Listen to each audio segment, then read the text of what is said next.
Hi there, I'm Kim Colgin, and I wanted to talk to you about something that some of us struggle with, and that is obsessing over our relationships.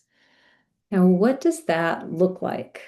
Well, for me, it's that locked in feeling where all I could think about was the relationship, the issues we were having, and that's kind of all I could talk about. I really didn't have a whole lot else that I had bandwidth for because that was taking such a significant amount of my life.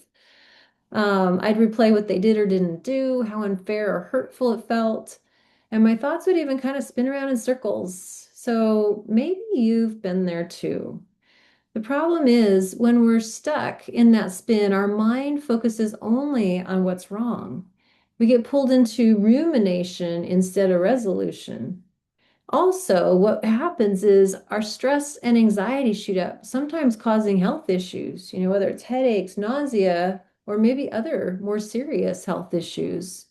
We might also have our emotions going all over the place because we're constantly spinning them up with these stories and these thoughts, and it can be harder for us to stay calm because our adrenal system and everything's just so always on the edge and firing. And we may neglect other relationships and other responsibilities because literally this is taking all of our energy, all of our thoughts. There isn't a whole lot left for other things. We're too drained. And we may find even that we're wearing out our dearest supporters as we share the ongoing saga of our experience. And that could then lead to some isolating because after a while it's like, I don't want to burden everybody with it. I'll just keep it to myself. And that can become very heavy when now there's just this constant ruminating in our own mind, left to our own devices, so to speak. So that was me until I learned that there's a different way. And the good news is we can change this. Just like we strengthen our bodies at the gym, we can train our minds through mental fitness tricks and practices.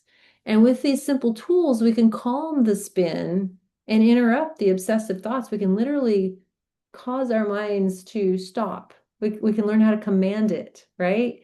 We can take back the control of our focus to ensure it is on us instead of just the other person.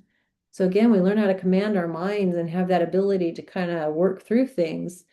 And by creating the space for more clarity and calm, we also end up having a more authentic connection because we actually know what is authentic for us because we're starting to be in our bodies more. It's not just our thoughts running, but it's our mind and body working together.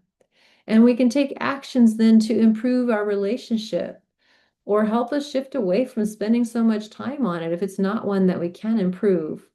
So these ideas are exactly what we're going to explore in small groups in my upcoming mental fitness boost. It's free, and I've titled it Obsessing Over Your Relationship, Stop the Spin.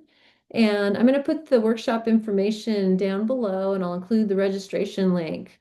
If you're tired of spinning in your head and want more freedom in your relationships, I'd love for you to join me because together we're going to explore some of these ideas. We're going to share your experiences, but we're also going to practice some of the mental fitness tools that can help you create that healthier detachment and a path forward, really. So if this sounds interesting to you, please register.